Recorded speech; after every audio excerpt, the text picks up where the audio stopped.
Hi, everyone, and welcome to the art exhibit and meet the artist for Tonya Hopson, the artist for March 2023 for the Virginia Beach Public Library.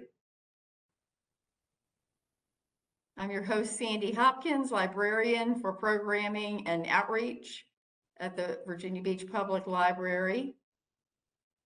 And also our host is Robert Kennedy, the volunteer art gallery coordinator for the Myra E. Oberndorf Central Library. Thanks, Sandy, and welcome to all. We're very glad that you've joined us. We are happy to have with us today Tonya Hopson, an accomplished and award-winning artist whose collection of acrylic floral and botanical paintings will be on display at Virginia Beach Central Library during the month of March 2023. Many of her paintings were inspired by the beautiful gardens of her mother, Theresa Schulte. Originally from Michigan, Tonya's Marine Corps service brought her to the Hampton Roads area 20 years ago. Tonya is very active in the local arts community, participating in local art shows and exhibitions. She's also a resident artist and instructor at the Artist Gallery in Virginia Beach and an associate artist at the Dart Center in Norfolk. Welcome, Tonya. We look forward to your show. Thank you, Robert and Sandy. I really appreciate the opportunity to show at the Central Library in Virginia Beach. This is inspired, like you had said, about botanical paintings. And right now I'm focused on large floral paintings, 24 by 24. They are in a graphic style. I will have more than just that, but it is focused on florals and botanicals.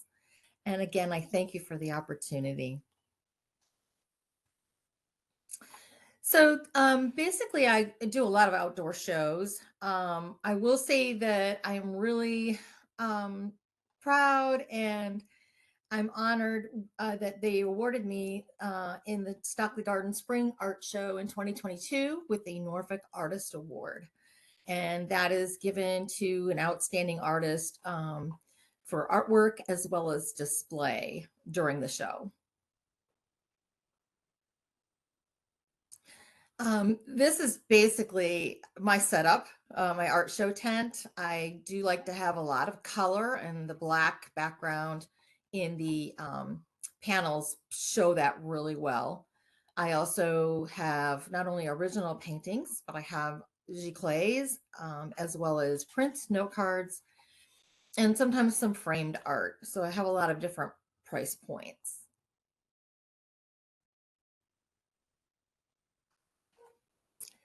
Sweet Magnolia, I painted because it is my favorite flower. Um, I did want to show some diversity and not just a straight magnolia, but with a series. I'm going to start the series that I was advising that I had worked on earlier for this particular show, and I choose to add some variation as well as vibrancy and shapes to create interest.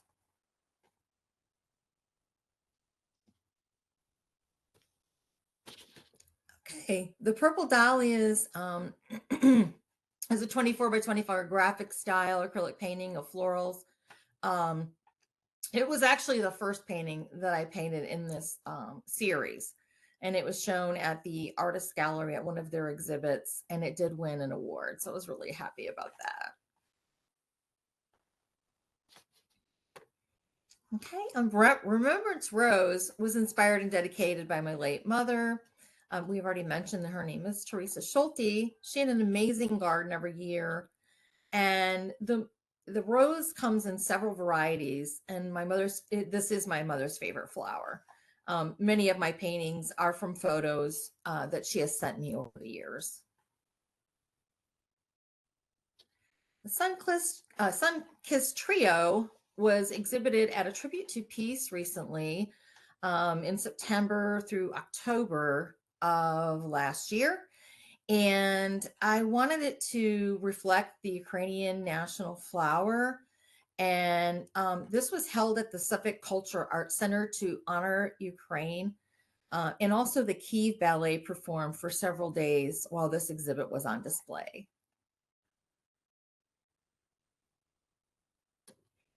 Purple irises shows the background blended out of focus using a different type of technique, not the graphic style, but more from a photograph.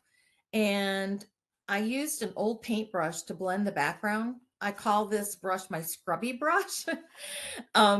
Used for scrumbling. It's a technique where I blend the paint right on the canvas versus mixing the paint on a palette at first, and then it shows up kind of out of focus, and I can blend it and scrubble different variations of the greens in the background to get that interest on that one. And of course, I paint the backgrounds first, and then the more vibrant and the closer it is to you, as far as when you're doing perspective, the florals will closest to you will actually have more detail.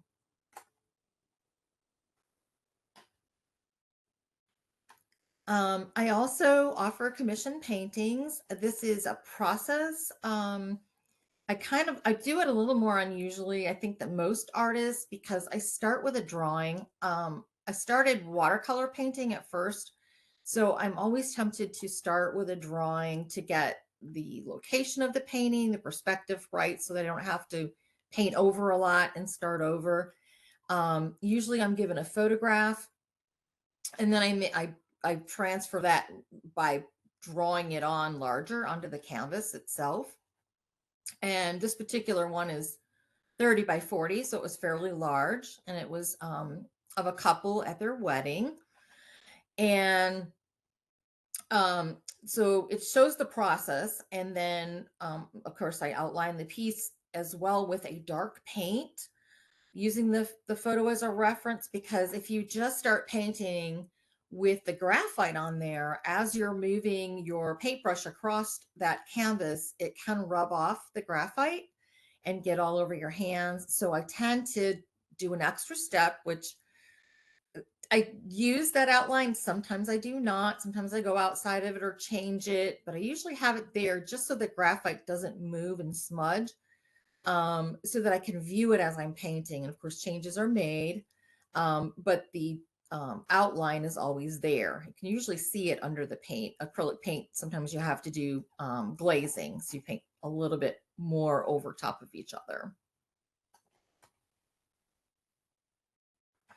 Okay, this shows the process to start to finish of a sunflower. And this particular sunflower is going to be in the exhibit. It's actually called sunflower, sensational sunflower.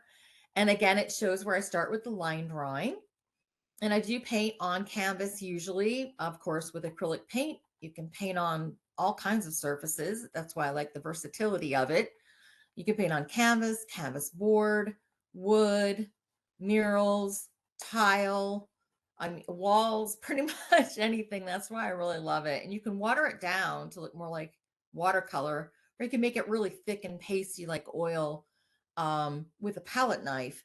What's nice about this medium is that it's water-based and it dries fairly quickly. So for me, if I make a mistake, it makes it very easy for me to paint over it, rather than having to wait for that paint to dry.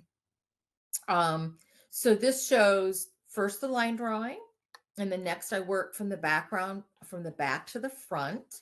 So it starts coming forward a little bit. On this next slide, it shows where I start putting in the color variations and adjustments that are made. Because sometimes the petals, if you make a different color in one location, you have to change the petal color that's in another location, that same color. So if I change one, I have to change all the others as well. And then the next to it shows it almost finished. I just need to add the line work. And I am known for that line work as well as color. And then of course I sign it. And of course, the last one is the completed painting of that 24 by 24 sunflower. You can see how the background makes the flowers pop forward. And this was actually for a graphite type exhibit, so the outlines are pretty strong on this one. Okay, so I just want to wrap it up with the invite. I would love for you to come to the reception at the Central Library in Virginia Beach on Wednesday, March the 8th from 6 to 7:30. Again, this exhibition is going to feature my acrylic and botanical floral paintings. It's entitled Spring Has Sprung, and it's a colorful exhibition that showcases spring. My email address is dthopson@cox.net. My website is www.artbytonyahopson.com. If you'd like to contact me with any questions to purchase art, my website does not actually have prices. It is a viewable website. So if you need to contact me regarding that, my phone number is 757-408-7863. And on reception night, I will have light refreshments, snacks, juice, water, live music, as well as a very special performance by Osmosis Jazz Trio. And of course, exhibit is free and open to the public, and there's lots of free parking. That's a plus. Thank you so much for the opportunity. I appreciate you watching this video. I hope you can all come. If not, this exhibit will be up for the entire month of March, and I would love you to come at any time to view it while it's on exhibit. Thanks very much, Tonya. That was really an excellent presentation. Your paintings are beautiful, and I know from personal experience, even better in person. And you have a very distinctive look to it as well. Besides your acrylic painting, you also mentioned watercolor. What other media? Do you work in any other medium? And besides botanicals and florals, what sort of paintings do you do? Thanks for asking that question, Robert. I'm very diverse. I'm all over the place because I wouldn't say ADHD, but I just can't keep painting the same thing over and over again. So I tend to switch back and forth. Acrylic, of course, is my love because it is so versatile. I can water it down like a watercolor, or I can make it really thick like an oil painting.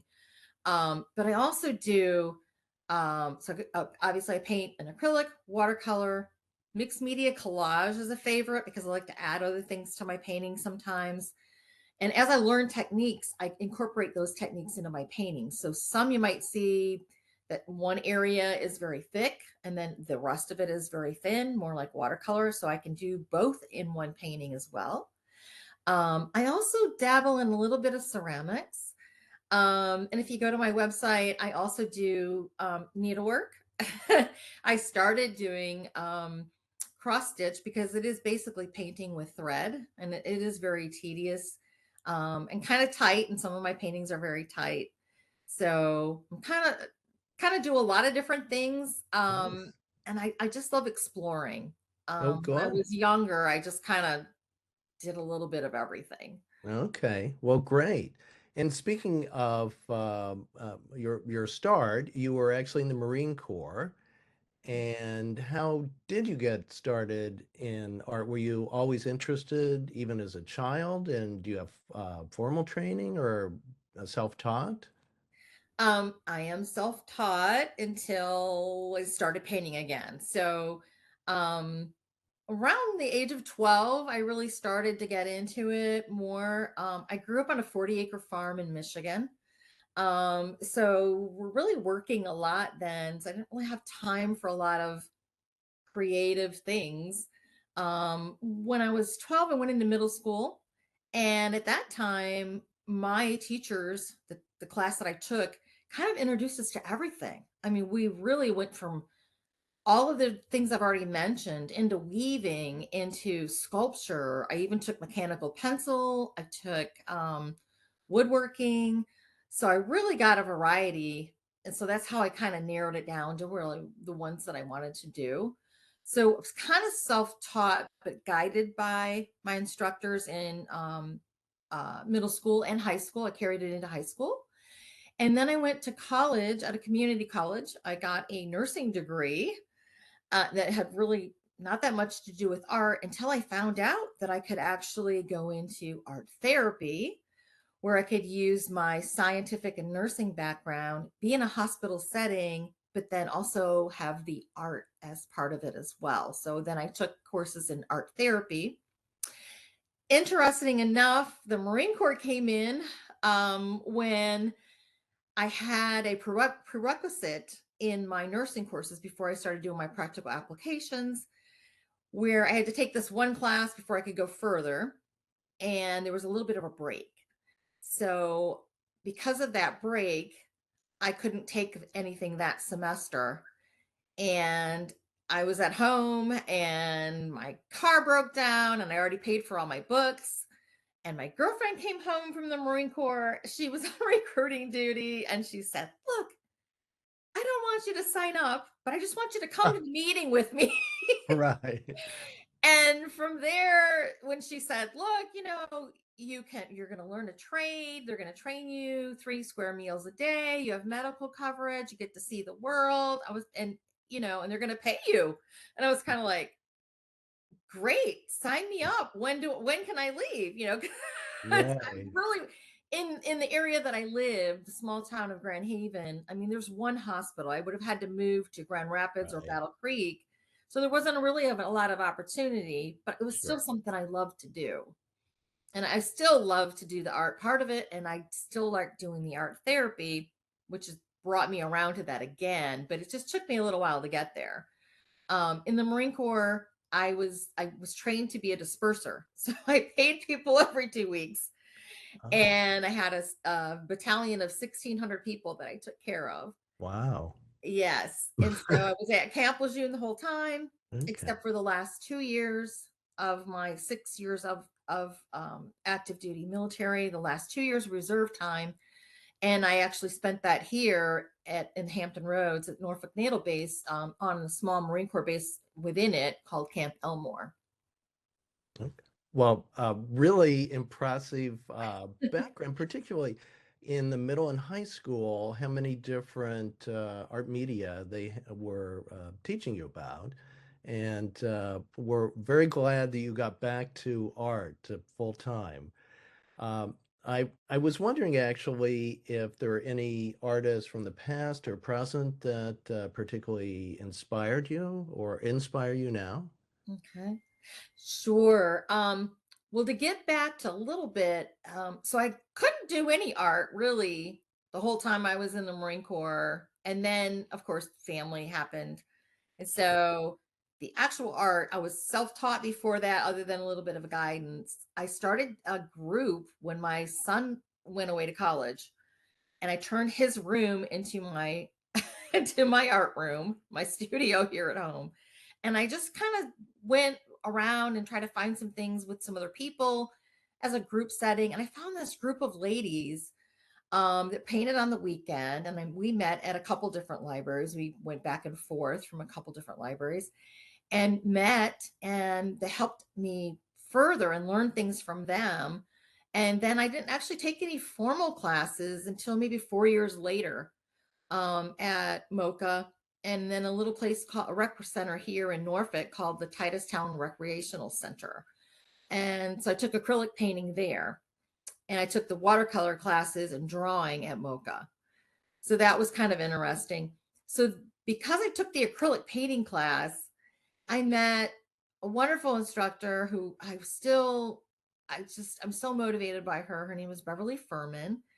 And she taught me the techniques, a lot of the techniques that I work with now.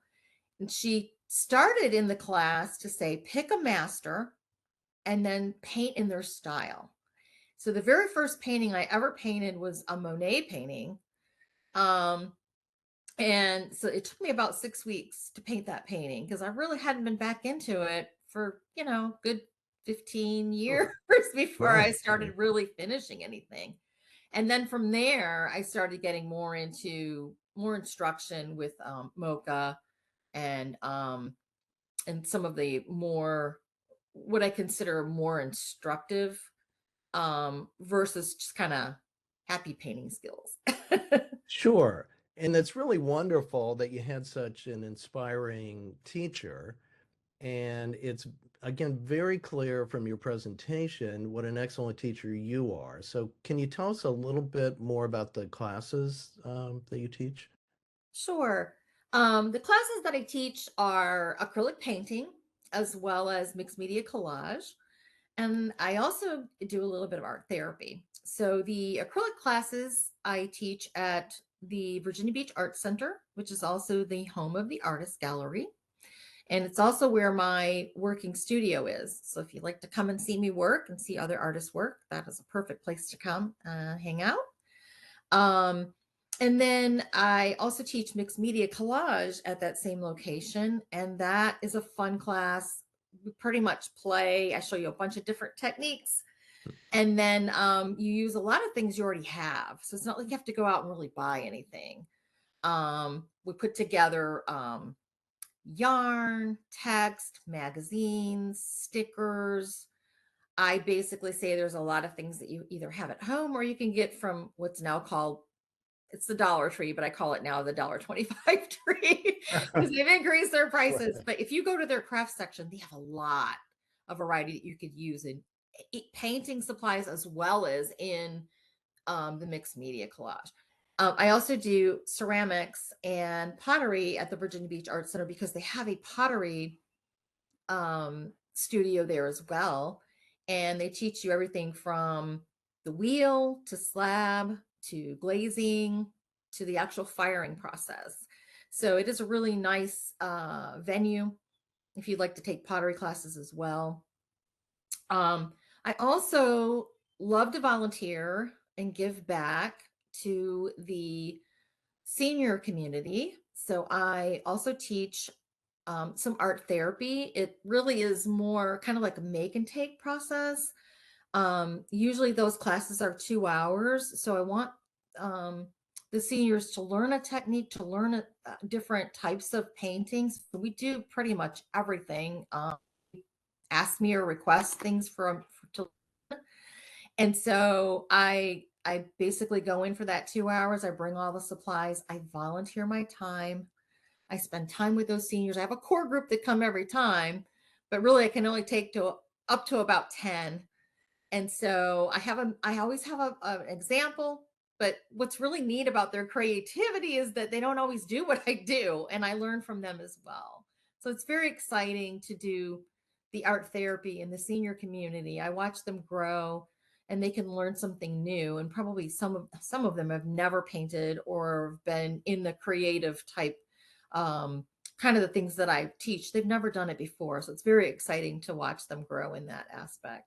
Well, that all sounds really good, and it's wonderful the volunteer work that you do. That in and of itself is inspiring. And as a parting question, do you have any advice for aspiring artists, whatever age they are? Okay, well, I basically would say when you're starting out, just have fun. You don't be afraid of making a mistake. It's okay, especially in an acrylic painting. You just paint over it. And usually it's just for you when you first start out. So no one's really looking at it except for yourself. And I'm learning every day. I learn from each painting. I learn from other painters. I learn from my students. So it's okay to not know every technique.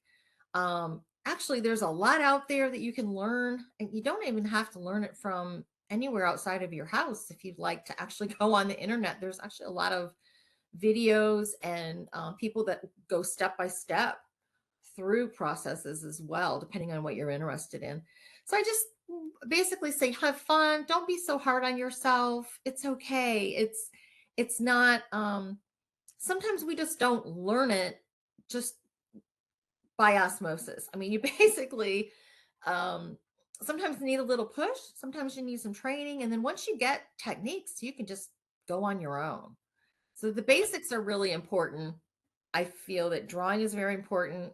Start with a drawing and then put on your basics. I just basically say, start from the back forward. That's the biggest advice I can say, is that with perspective, your background should not be as detailed as your front. of your Excellent advice. Have Mhm. fun and always learning in art and life. Yes. So again, thank you very much for joining us, Tonya. We're excited to see your beautiful paintings, and we hope that everyone stops by, and particularly the reception sounds like it's going to be a fun party. So that is Wednesday, March 8th, 6 to 7:30 p.m., and it's in Central Library, Virginia Beach. So thanks again. We thank you for joining us all, and we will be back again next month.